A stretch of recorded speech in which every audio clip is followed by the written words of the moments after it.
streak might cause some trouble as well. Here goes Mohamed Ali. Squares it up, big chance. Amir fouls! Completely wrong foots the goalkeeper.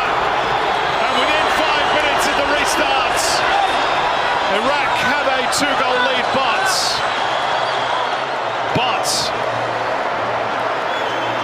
those celebrations are going to be cut short for an offside flag. Let's have another look at it. Oh, it's tight. It's tight. It's very tight if that's the call. The finish from here was very, very good.